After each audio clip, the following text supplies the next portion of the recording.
নমস্কার, মোনায়ন টিউব চ্যানেলে আপনাদের স্বাগত জানাই। ঠাকুর, মা ও স্বামীজির চরণে শতকোটি প্রণাম জানিয়ে আজকের ভিডিওটি শুরু করছি। কেউ যদি আপনাকে নিন্দা করে, আপনাকে ছোট করে, তাদের সাথে কীরূপ ব্যবহার করবেন তা আমাদের সহজেই শিখিয়ে দিয়েছেন শ্রী শ্রী ঠাকুর। আজকের ভিডিওর মাধ্যমে ঠাকুরের শেখানো সেই কথাই আমরা জানব। দোষে গুণেই তো মানুষ, তাই সংসার হোক বা কর্মক্ষেত্র, কেউ আপনাকে সাহায্য করবে, ভালোবাসবে, সামনের দিকে এগিয়ে নিয়ে যাবে। আবার এমন কিছু মানুষকে জীবনে পাবেন যারা আপনাকে সাহায্য তো করবেই না, উপরন্তু আপনার নিন্দা করে, আপনাকে ছোট করে আপনার কাছে বাধার সৃষ্টি করবে। তো সেই সমস্ত দুষ্ট লোকেদের সাথে কীরূপ ব্যবহার করতে হয় তা কত সহজেই শেখাচ্ছেন আমাদের ঠাকুর শ্রী শ্রী রামকৃষ্ণদেব। ঠাকুর শ্রী রামকৃষ্ণ নরেন্দ্রকে বললেন, নরেন্দ্র, তুই কি বলিস? সংসারী লোকেরা কত কি বলে। যারা এই ঈশ্বর ঈশ্বর করে, ধর্ম ধর্ম করে, তাদের সংসারী লোকেরা নিন্দে করে। এই যে তুই ঈশ্বরকে দর্শন করবার জন্য যে আমার কাছে আসছিস, তোকে যদি কেউ নিন্দা করে তুই কি মনে করবি? তখন নরেন্দ্র আত্মবিশ্বাসের সাথে বললেন, আমি মনে করব কুকুর ঘেউ ঘেউ করছে।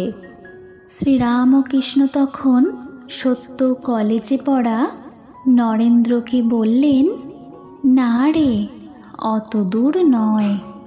অর্থাৎ সেই মানুষগুলোকে হীন ভাবতে মানা করলেন। কত সুন্দর ঠাকুর আমাদের শিক্ষা দিচ্ছে দেখুন। যারা আমাদের নিন্দা করছে, কাজে ক্ষতি করার চেষ্টা করছে, তাদের প্রতি মনে খারাপ ভাব রাখতে মানা করছেন। কেন জানেন? কারণ তিনি বলছেন, ঈশ্বর তো সর্বভূতে রয়েছে। তোর মধ্যে যেমন আছে তেমনই দুষ্ট লোক বা মন্দ লোকটির ভিতরেও আছেন। তবে কি বলতো, মন্দ লোকের কাছ থেকে একটু তফাতে থাকতে হয়, আর ভালো লোকের সাথে মাখামাখি করতে হয়। কত সুন্দর উদাহরণ দিয়ে বলছে দেখুন। নারায়ণ সবার ভিতরে আছে, তা বলে বাঘকে জড়িয়ে ধরা চলে না। যদি বলো বাঘ তো নারায়ণ, তবে তাকে দেখে কেন পালাবো? তার উত্তর, যারা বলছে পালিয়ে এসো, তারাও তো নারায়ণ, তাদের কথাই বা শুনবে না কেন? বিষয়টি আরও সুন্দর করে বুঝিয়ে দেওয়ার জন্য একটি সাধু ও তার শিষ্যদের গল্প বললেন ঠাকুর। কোনো এক বনে একটু সাধু থাকতেন। তার অনেকগুলি শিষ্য ছিল। তিনি একদিন শিষ্যদের উপদেশ দিলেন যে সর্বভূতে নারায়ণ আছেন, এইটি জেনে সকলকে নমস্কার করবে। একদিন একটি শিষ্য হোমের জন্য কাঠ আনতে বনে গিয়েছিল। এমন সময় একটা রব উঠল, কে কোথায় আছো? পালাও, একটা পাগলা হাতি যাচ্ছে। সবাই পালিয়ে গেল ভয়ে। তো সেই শিষ্যটি পালালো না। সে জানে যে হাতিও নারায়ণ। তবে কেন পালাবো? এই বলে দাঁড়িয়ে রইল। নমস্কার করে স্তব স্তুতি করতে লাগলো। এদিকে মাহুত চেঁচিয়ে বলছে, পালাও পালাও। শিষ্যটি তবুও নড়ল না। শেষে হাতিটা সুরে করে তুলে নিয়ে তাকে একধারে ছুঁড়ে ফেলে দিয়ে চলে গেল। শিষ্য ক্ষত বিক্ষত হয়ে অচৈতন্য হয়ে পড়ে রইল। এই সংবাদ পেয়ে গুরু ও অন্যান্য শিষ্যরা তাকে আশ্রমে ধরাধরি করে নিয়ে গেল আর ঔষধ দিতে লাগলো। খানিকক্ষণ পরে চেতনা হলে ওকে জিজ্ঞাসা করলে, তুমি কেন হাতি আসছে শুনে চলে গেলে না? সে বলল, গুরুদেব যে আমায় বলে দিয়েছিলেন যে নারায়ণী মানুষ, জীব জন্তু সব হয়েছেন, তাই আমি হাতি নারায়ণ আসছে দেখে সেখান থেকে সরে যায় নাই। তখন গুরু বললেন, বাবা, হাতি নারায়ণ আসছিলেন বটে, তা সত্য, কিন্তু বাবা মাউত নারায়ণ তো তোমায় বারণ করেছিলেন, যদি সবই নারায়ণ তবে তার কথা বিশ্বাস করলে না কেন? মাউত নারায়ণের কথাও শুনতে হয়। শাস্ত্রে আছে, অপ নারায়ণ, জল নারায়ণ। কিন্তু কোনো জল ঠাকুর সেবায় চলে, আবার কোনো জলে আঁচানো, বাসন মাজা, কাপড় কাচা চলে, কিন্তু খাওয়া বা ঠাকুর সেবা চলে না। তেমনি সাধু অসাধু, ভক্ত অভক্ত সকলেরই হৃদয়ে নারায়ণ আছেন, কিন্তু অসাধু অভক্ত দুষ্টু লোকের সঙ্গে ব্যবহার চলে না, মাখামাখি চলে না, কারোর সঙ্গে কেবল মুখের আলাপ পর্যন্তই চলে, আবার কারোর সঙ্গে তাও চলে না। ওইরূপ লোকের কাছ থেকে তফাতে থাকতে হয়। তাই কেউ যখন আপনার নিন্দা করবে, কটু কথা বলবে, আপনাকে ছোট করার চেষ্টা করবে, তাদের থেকে দূরে থাকবেন, মন থেকে দূরে থাকবেন, কিন্তু কখনোই তাদের প্রতি মনে রাগ, হিংসা, দ্বেষ পুষে রাখবেন না। মনেতে রাখবেন কেবল ঠাকুরকে। দেখবেন মনের কষ্ট কমে যাচ্ছে। যুগে যুগে বহু অবতার পুরুষ এই ধরাধামে এসে যে সকল কথা প্রচার করেছেন, সেগুলোই এই আত্মজ্ঞানকেই জীবের মন বুদ্ধির অনুরূপ সহজ সরল করে ব্যাখ্যা করা। আমরা যাকে মতভেদ বলি, সেটা কিন্তু আসলে মতভেদ নয়, সেগুলো আসলে বাহ্যিক উপাসনা পদ্ধতির ভিন্নতা বই আর কিছু নয়। নামে আলাদা, কিন্তু ফলে সব সমান।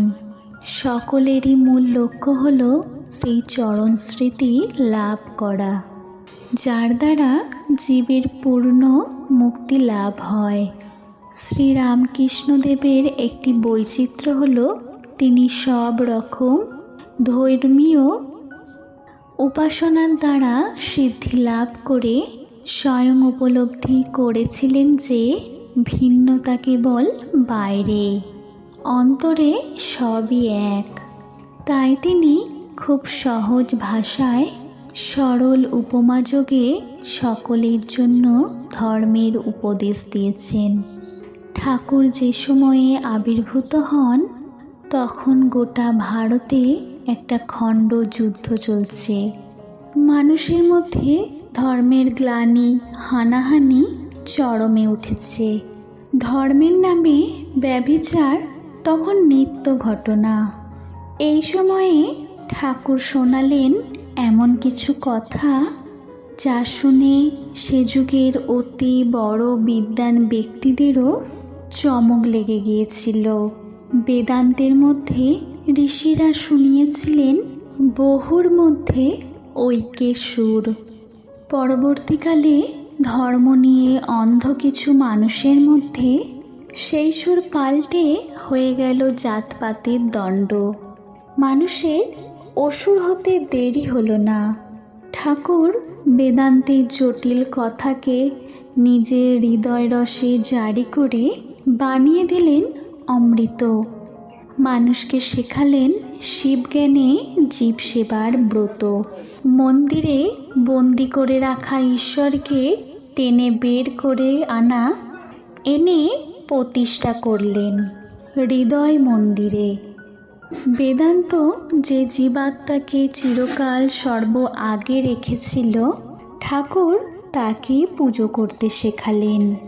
ঠাকুরের সেই শিক্ষা, সেই দর্শনই পরবর্তীকালে সমগ্র বিশ্বের কাছে পরিবেশন করলেন সাক্ষাৎ শিষ্য স্বামী বিবেকানন্দ, স্বামী অভেদানন্দ, স্বামী শারদানন্দ প্রমুখেরা। অবতার পুরুষই পারেন প্রাচীন সত্যকে নতুন ছাঁচে ঢেলে তাকে যুগোপযোগী করে তুলতে। কারণ অবতার মানেই তিনি জীবন মুক্ত পুরুষ, বেদান্তের ভাষায় যাকে বলে ব্রহ্মজ্ঞানী। আমাদের মূল লক্ষ্য দুঃখ নিবৃত্তি এবং আনন্দ প্রাপ্তি। মনে হয় বেদান্তের দ্বারা সকল বেদনার অন্ত হয়, কিন্তু এই অন্ত তখনই হওয়া সম্ভব যখন আপনি মন থেকে পূর্ণভাবে চাইবেন মুক্তি পেতে। ঈশ্বর তার কাছে ধরা দেন যে সম্পূর্ণভাবে তাকে পেতে ইচ্ছুক, তাকে ছাড়া আর কিছু চাইবে না। ঈশ্বরের বদলে অন্য কিছু দিলেও সে তা নেবে না। একেই ঠাকুর বলেছেন পূর্ণ নির্ভরতা। ঈশ্বরকে চাওয়া মানে তার শরণাগত হওয়া, অর্থাৎ তাকে হৃদয় মন্দিরে অনুভব করার জন্য সব কিছুকে ত্যাগ করতে পারা। ঈশ্বরকে পাওয়া আর মুক্তি পাওয়া একই কথা। যিনি ঈশ্বরকে উপলব্ধি করেছেন তিনি মুক্ত হয়েছেন।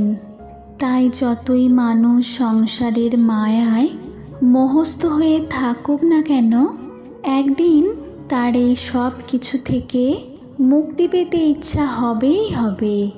কারণ তার আসল স্বরূপই মুক্তাবস্থা। বেদান্তই হল মুক্তাবস্থা প্রাপ্তির সবথেকে উত্তম পথ। আমরা যারা শ্রীরামকৃষ্ণ ভক্তমণ্ডলীর মধ্যে নিজেকে গণ্য করি, তাদের বেদান্ত পাঠ অতি আবশ্যক কর্ম। কারণ স্বয়ং শ্রী শ্রীমা বলে গিয়েছেন, ঠাকুর নিজে অদ্বৈত, তোমরা সবাই তাই অদ্বৈতবাদী। আর সব থেকে বড় সার্টিফিকেট দিয়েছেন স্বয়ং ঠাকুর। অদ্বৈত জ্ঞান আঁচলে বেঁধে যা ইচ্ছে তাই করো।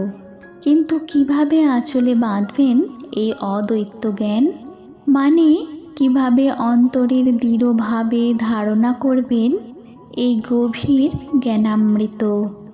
কারণ এই জ্ঞান অনুভূতির জিনিস, শুধু শোনার বা মুখস্থ করার জ্ঞান নয়। শাস্ত্র বলেন অধিকারী ব্যক্তি ছাড়া এই জ্ঞান লাভ সম্ভব নয়। বেদান্তের অধিকারী তিনি, যিনি পূর্বে বহু জন্ম ধরে বেদ বেদাঙ্গ অধ্যয়ন করে অর্থ উপলব্ধি করেছেন। অদ্বৈত তত্ত্বকে ধারণা করার সহজ উপায় হচ্ছে মনকে শুদ্ধ, নির্মল ও শান্ত করা। অদ্বৈত তত্ত্ব এতটাই সূক্ষ্ম যে তাকে ধারণা করার জন্য মনকে তেমন আধার বানাতে হবে যে মন জাগতিক কোলাহলে সহজেই প্রভাবিত হয়। সেই মন কোনো শুদ্ধ জ্ঞানকে ধারণা করতে পারবে না। তাই প্রথমেই আমাদের মনে সুচিতার প্রতি লক্ষ্য দেওয়া দরকার।